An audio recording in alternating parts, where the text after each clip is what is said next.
Mesdames et messieurs, bonjour. Soyez les bienvenus pour cette nouvelle édition de votre journal de 15h. Au sommaire de l'actualité. À la une dans l'actualité nationale, le président de la République, M. Ismaël Omar Guelleh, a rencontré les notables et les chefs coutumiers de la région d'Obok.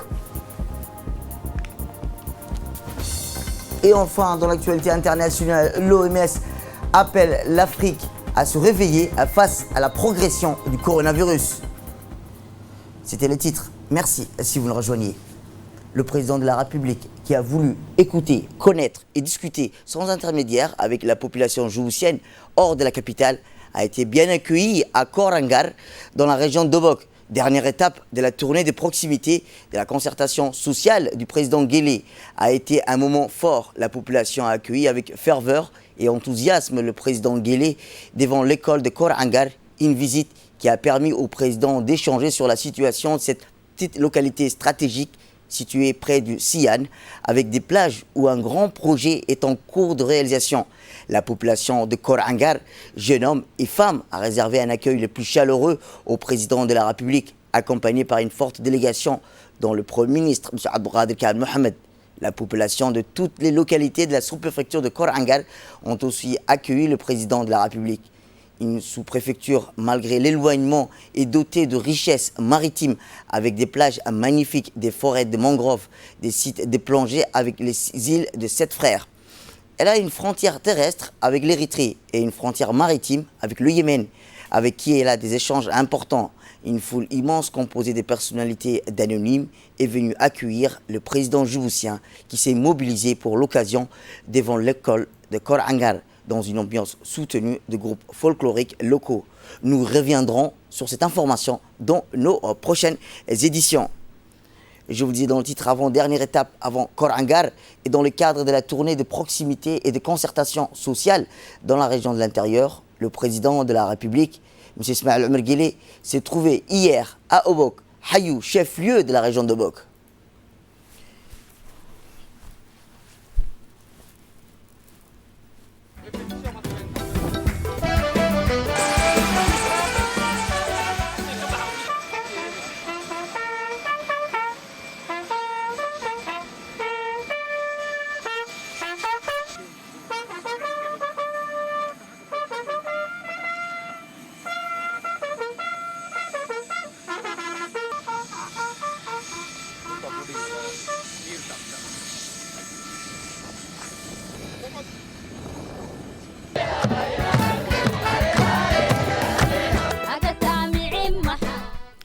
À Obok, il a été accueilli dans la dernière étape de la tournée présidentielle avec ferveur et enthousiasme.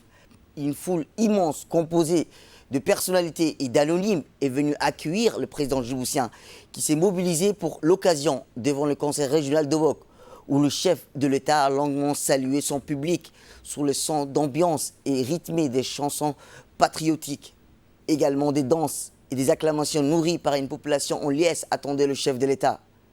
Un espace de rencontre a été aménagé en dehors entre le conseil régional et la préfecture, où le président de la République a été accueilli par des ovations. Le président Ismaël Omar Guelleh était accompagné par le Premier ministre, M. Abdelkader Kamel Mohamed, et par des membres de son gouvernement et les hauts cadres et responsables du pays dans ce déplacement.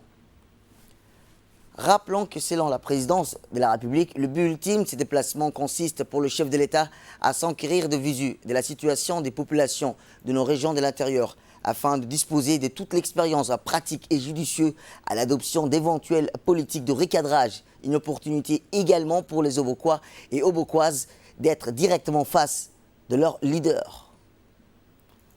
Après l'accueil en grand pompe réservé par les Obokois et les Obokoises, le chef de l'État a enchaîné par une visite des différents stands des produits locaux exposés sur le site.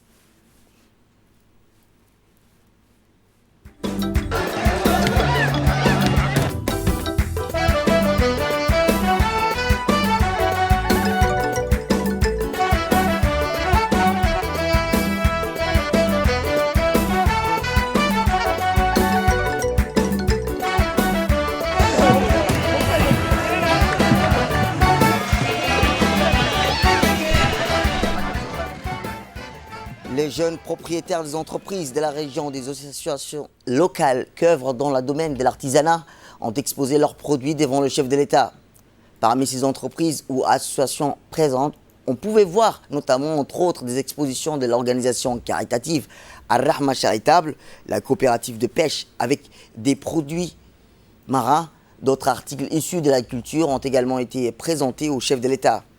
Comme dans toutes les régions, le chef de l'État n'a pas manqué au cours de cette visite d'encourager les entrepreneurs de la région et les assurer de son soutien pour aller de l'avant. Après l'accueil populaire devant la préfecture d'Obok, suivi d'une séance de visite des stands des produits de la région, le président de la République, M. Ismaël Omar Guelleh, a eu des échanges et des discussions avec les représentants de la population dans la grande tente. Accueilli en stand ovation, le président de la République, son Excellence Ismaël Omar Guelleh, a introduit le débat en remerciant Hayou.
aad baan horta inagu mahadnaqaynaa sida aad noo soo dhaweyseen.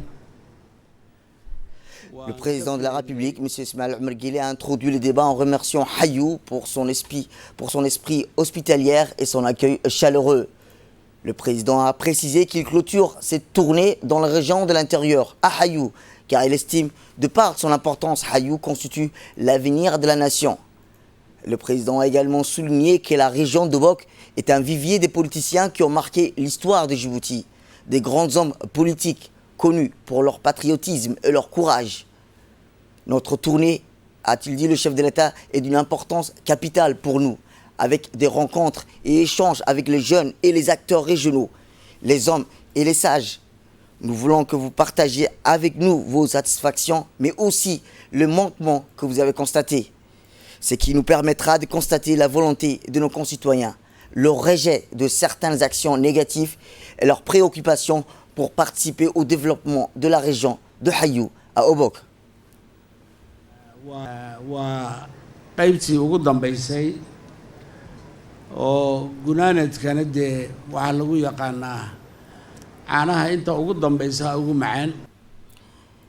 Eh bien, dans la première partie des questions était intense et riche entre le président et les représentants et représentantes de la population de la région d'Obok. Après les mots de bienvenue de l'Okal, le général Ali Angedo, le leader principal des femmes d'Obok, Mme Assia Soulerki, les premières intervenantes furent les femmes qui ont, tout soulignant les réalisations, ont fait part devant le président de leur point de vue et doléances. Mme Khadija Ali a évoqué le regroupement des femmes d'Obok qui ont démarré leurs activités, mais elle a sollicité le soutien du chef de l'État, de les soutenir en leur octroyant des moyens de locomotion, ainsi que la mise en place d'une tannerie. La réhabilitation du secteur des Bikleta, suivi de l'intervention de Fatouma Ahmed Yassine, secrétaire générale de l'association AFOT, qui a souligné que le problème d'environnement est le collecte de déchets. Par ailleurs, Mme Amina Mohamed, qui a soulevé les difficultés de l'évacuation des femmes par voie maritime, le soutien aux familles vulnérables de la région et du secteur de Fanti Harou. Dans sa réponse, le président les a encouragés pour leurs efforts inlassables des femmes d'Obok dans de nombreux domaines. La région d'Obok a des atouts de développement innombrables, contrairement aux autres régions. Il a félicité les femmes pour la mise en place d'un système de collecte qui a donné de bons résultats et qui est soutenu par la DDS. Pour part, le chef de l'État a promis d'accompagner les activités et les projets proposés par les femmes dans le cadre de l'amélioration des conditions de vie des familles. La région d'Obok regorge de potentialités, surtout en ce qui concerne les richesses halieutiques. Elle a une expertise au niveau concernant l'exploitation des richesses maritimes, la transformation et la valorisation des produits de la mer. L'amélioration de la propreté et l'environnement est aussi importante. Et c'est la base de la santé. Et nous soutiendrons, a conclu le président. Pour soutenir les familles vulnérables sans l'assistance du PAM, nous allons les soutenir, a-t-il déclaré le président, et a demandé de répertorier le nombre des familles et de remettre aux autorités. mustaqbalka wadankuna halkan wey halkan baa reer Jabuuti oo dhan iskugu iman doonaan dhawaan pompiyaguna oo iman. La deuxième partie des questions-réponses a porté sur la situation des handicaps dans la région d'Obok, le développement et la protection des ressources maritimes, l'agropastolarisme et notamment l'oued de Sadaï. La représentante des handicapés, Mme Aïcha Mohamed Souleri, a sollicité pour le renforcement des capacités des handicapés avec un quota pour le logement, les opportunités d'emploi et les moyens de locomotion. Quant à Ibrahim Oura Ali, président de la coopérative d'Obok, il est revenu sur les acquis dans ce domaine et dans la région d'Obok, avec de fortes potentialités halieutiques, touristiques. Il a souligné qu'Obok ne profite pas de cette manne de retombées à cause du manque de préparation et des opérateurs touristiques locaux. Concernant la pêche, il a sollicité sur le retour des subventions d'essence et d'une chambre froide pour la conservation du poisson. M. Mereke Ali Mereke, de la coopérative d'Hassansan Soublali, a estimé que le barrage de Sadaï, dont les travaux ont été finalisés, n'a pas encore donné les résultats escomptés dans la production des fourrages agropastoraux. Le président a répondu à la jeune à besoins spéciaux en lui rappelant que tous leurs besoins seront dans les mains de l'Agence nationale des personnes handicapées. Vous avez une part dans les logements sociaux à travers tous les pays. En outre, rassurer le chef de l'État. En ce qui concerne l'emploi, le préfet de la région fera de son mieux pour engager le plus de personnes à besoins spéciaux. Par ailleurs, vous avez M. Doualé qui a frappé à tous les portes afin de trouver les équipements nécessaires à vos différentes formes d'handicap, a conclu le président Guélé. Pour ce qui est de la pêche et du tourisme, et répondant au président de la coopérative de pêche, Ibrahim Oumar Ali, le président a demandé à recommander de profiter de toutes les opportunités que la mer vous offre dans la région et surveiller vos zones maritimes de la pêche illégale. Le président a promis le renouvellement et la subvention d'essence pour les pêcheurs d'Obok. Le promoteur chinois a investi à Razian avec des opportunités pour la population locale. La région d'Obok regorge de richesses halieutiques et maritimes et c'est une source de fruits et de mer intarissables à l'embouchure de la mer Rouge et de l'océan Indien. Pour la population d'Assassan et sur le rive de l'oued Sadaï, le président a estimé que la terre est riche, l'eau est disponible. Les familles doivent en profiter en se tournant vers le travail de la terre. Le président Guillet a loué les efforts pour valoriser les rives de l'oued de Sadaï avec la réalisation du barrage.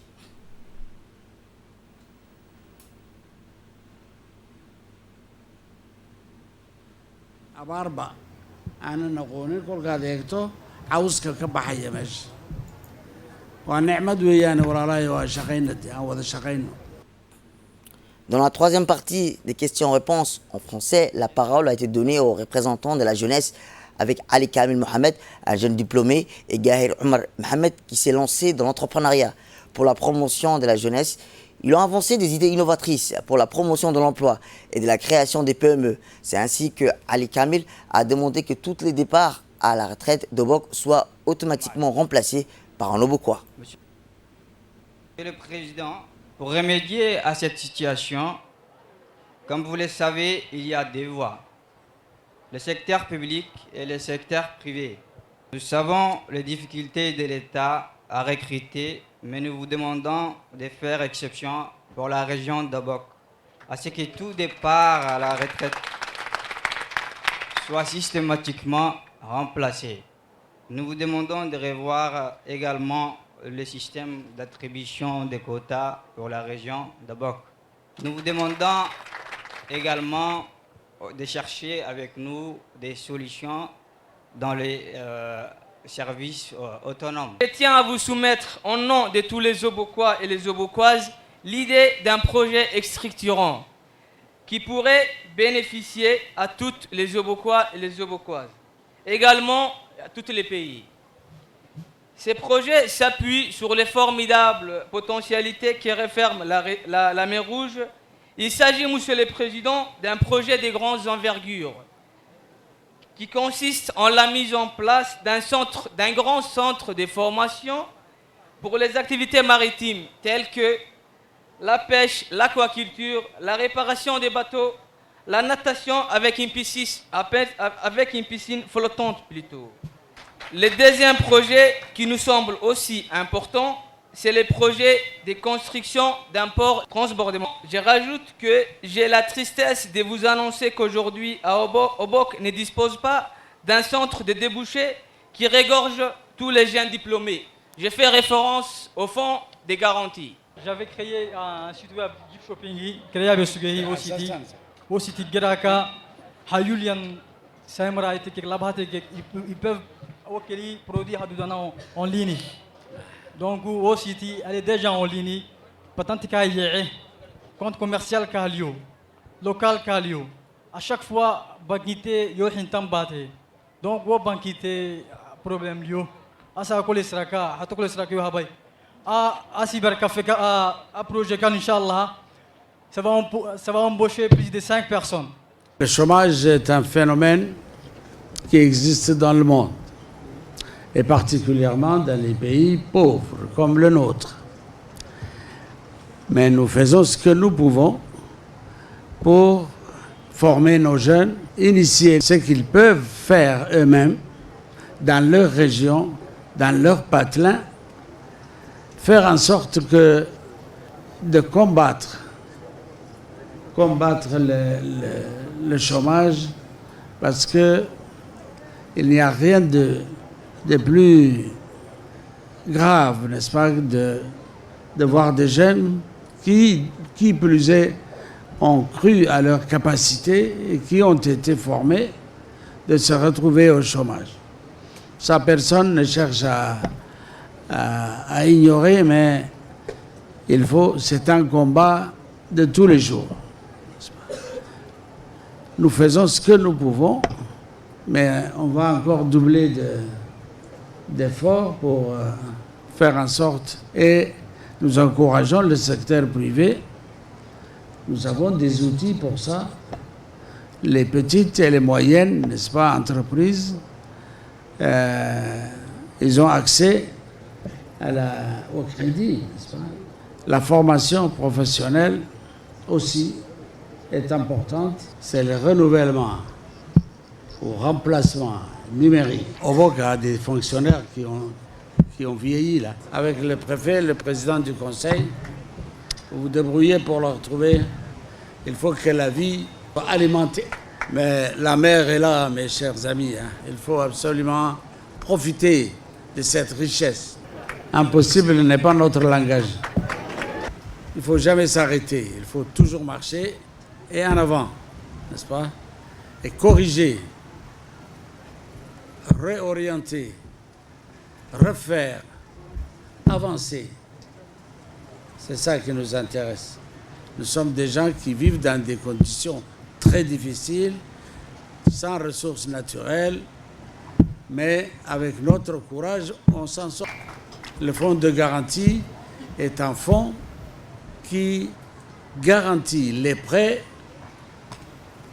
à un certain pourcentage et non pas totalement, n'est-ce pas? Ce n'est pas le fonds de garantie qui donne ou qui prête. Il garantit le prêt auprès des banques, n'est-ce pas? Le ministre de l'Éducation vous a donné une ligne, n'est-ce pas, de coopération avec la jeunesse aubokoise dans la mesure où il parle d'éducation, de formation, des possibilités d'offrir du travail et des emplois dans la région. C'est très bien, il faut se créer un emploi et créer des emplois, n'est-ce pas? Ça, c'est l'idéal. Et je t'accompagne, moi. À l'instar des autres régions de l'intérieur, une rencontre d'échanges et de concertations a eu lieu hier après-midi au chef-lieu entre le président de la République et les notables, les chefs coutumiers de la région d'Obok. En effet, cette séance de débat et de formulation des doléances a donné l'opportunité aux chefs coutumiers et représentants des différentes localités de présenter sans équivoque les préoccupations au quotidien et les difficultés rencontrées dans les localités respectives. L'eau, la santé, l'éducation, la route étaient au cœur de discussions fructueuses que le chef de l'État a eu avec les chefs coutumiers de la région.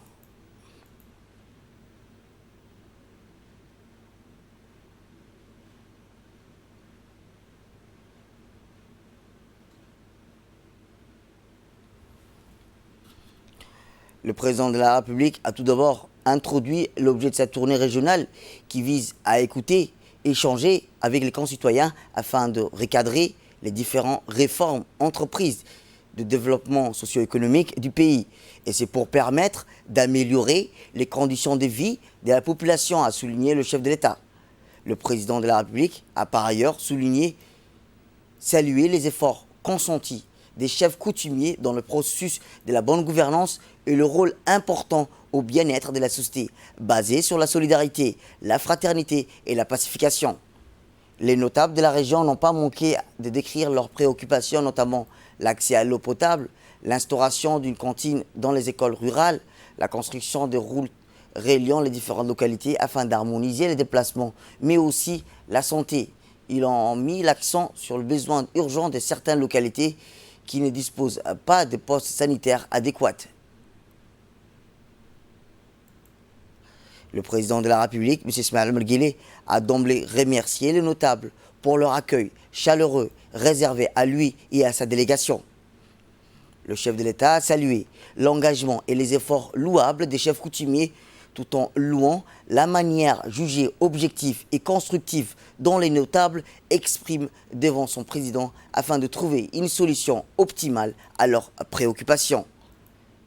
L'eau, la santé, l'éducation, la route sont toutes nos priorités depuis l'accession de l'indépendance du pays, a rappelé le président de la République, M. Ismaël Omar Guelleh, sans oublier les multiples efforts de lui et de son gouvernement entrepris sur ce domaine. Le gouvernement n'a cessé d'augmenter les efforts pour réduire les souffrances de nos concitoyens liées au manque d'eau potable. Le gouvernement a réalisé plusieurs forages dans les localités, mais nous devons répondre et continuer à lutter contre la soif, a souligné le chef de l'État. D'autre part, le président de la République a donné son avis favorable à des recommandations liées de mettre en place des cantines aux établissements scolaires ruraux dont certaines localités ne possédent pas. Le président de la République, M. Ismaël Omar Guelleh, a également donné son avis favorable et les doléances formulées par les chefs coutumiers, notamment la construction des routes, les goudronnés ou des pistes. Le chef de l'État s'est dit convaincu de transférer des compétences à l'agence djiboutienne des routes pour entamer ici, la région d'Obok, des travaux de réhabilitation et de construction des routes dans les localités de la région. Il a mis l'accent de renforcer tous les dispositifs nécessaires, de lancer des travaux de réhabilitation et de construction des routes dans la région d'Obok. Revenons à Djibouti où le ministre de la Santé, M. Mohamed Ouarsama Diriye, a reçu dans son cabinet le directeur général de la CAC International Bank, M. Ahmed Hamid Adlib. dans le cadre de la réception d'un chèque de 20 millions de francs octroyé par la banque en soutien aux efforts de la riposte contre le coronavirus. Le ministre de la Santé a qualifié l'engagement de la banque acte patriotique qui renforcera la capacité de son département à faire barrage au virus Covid-19. Il a par ailleurs souhaité que les entreprises du secteur emboîtent le pas dans la mobilisation du fonds qui conditionne le plein succès au plan national de riposte contre le coronavirus à Djibouti.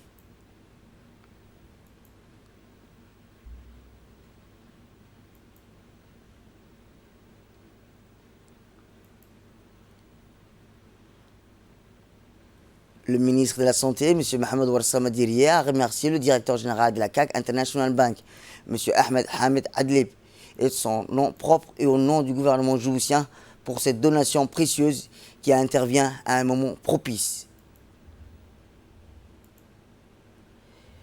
Et concernant le coronavirus, écoutons le secrétaire général. Comme promis, je voudrais vous faire le point de presse sur la situation Covid-19. D'abord, le contingent des forces spéciales espagnoles sous quarantaine stricte a quitté le territoire national aujourd'hui à 12h40 avec à son bord l'ensemble de 22 militaires à travers le couloir sanitaire sécurisé mis en place par les autorités de Djibouti. En ce qui concerne la mise en quarantaine préventive de 9 personnes annoncées hier, des tests de dépistage de Covid-19 se sont tous révélés négatifs. Ces personnes ont donc quitté dès hier soir, à l'annonce des résultats, le site de quarantaine. Il s'agit de 6 Djiboutiens, 2 Turcs et 1 Pakistanais. Le site de quarantaine en place à Bouffar compte actuellement 1 Djiboutien dont les résultats sont attendus ce jour. Aussi, le ministère de la Santé demande à la population de faire confiance aux autorités sanitaires qui prennent toutes les mesures nécessaires pour contrer cette pandémie. Je voudrais affirmer que ce point de presse journalier sera maintenu pour tenir la population de Djibouti informée de l'évolution de la situation de Covid-19. Autre actualité nationale, la première session ordinaire de l'année 2020 de la commune de Boulaouz s'est déroulée lundi dernier dans la grande salle de réunion du siège de l'UNFD à Djibouti. Placé sous l'égide du président de cette commune de la capitale djiboutienne, Mohamed Omar Ismaël, l'avènement a réuni sur place l'ensemble des élus locaux de Boulaouz pour débattre sur les différents projets de la commune mis en place dans le cadre de l'élaboration du plan de développement de la ville de Djibouti. Cette rencontre organisée par la commune de Boulaouz a vu la participation du secrétaire général du secrétariat d'État chargé à la décentralisation, Mohamed Issa Faraj, de la mairie de la ville et également présidente du Conseil national des collectivités locaux, Mme Fatouma Awal Ousmane, la secrétaire générale de l'Union nationale des femmes djiboutiennes, Fatouma Moussa Abdi, des plusieurs femmes parlementaires, des sous-préfets des 3 arrondissements de cette commune et des présidents des conseils des différents quartiers de ce secteur. Ce plan de développement dont il est question est de valider lors de cette rencontre entre les élus locaux de Boulaouz repose sur 5 principaux axes qui ont pour objectif stratégique l'amélioration à l'accès aux services de base, l'amélioration de l'employabilité des jeunes, l'autonomisation des femmes, la promotion du sport et de la culture, l'amélioration du cadre de la vie de la population et le renforcement des institutionnels de la commune. À l'issue de cette rencontre, les élus de la commune de Boulaouz ont à l'unanimité validé le plan de développement de cette partie de la capitale qui certes améliorera également les splendeurs de notre ville. A noter que la commune de Boulaouz est la première parmi les 3 qui composent notre capitale à avoir présenté le plan de développement de son secteur de la ville. Nous passons directement à l'actualité internationale. Je vous le disais dans le titre, l'OMS appelle l'Afrique à se réveiller face à la progression du coronavirus. Le directeur général de l'Organisation mondiale de la santé a qualifié le nouveau coronavirus d'ennemi de l'humanité et a lancé un avertissement aux pays africains. Les autorités sanitaires mondiales ont appelé l'Afrique à se réveiller face à la menace du nouveau coronavirus, soulignant que le continent devrait se préparer au pire. Plus de 200 000 cas ont été signalés à l'OMS et plus de 8 000 personnes ont perdu la vie, dont un enfant, a déclaré ce mercredi le directeur général de l'Organisation mondiale de la santé, Tedros Adhanom, lors d'une conférence de presse virtuelle soulignant que plus de 80% des cas ont été recensés en Europe et dans le Pacifique occidental. Et en Italie, la pandémie du coronavirus a tué plus de 475 personnes en Italie dans les derniers 24 heures, le pire bilan enregistré dans un seul pays en une journée, a annoncé la protection civile. Désormais, ce sont près de 3000 personnes qui ont perdu la vie en Italie en raison de cette maladie, un bilan très proche de celui de la Chine, de plus de 3200 morts d'où est partie la pandémie.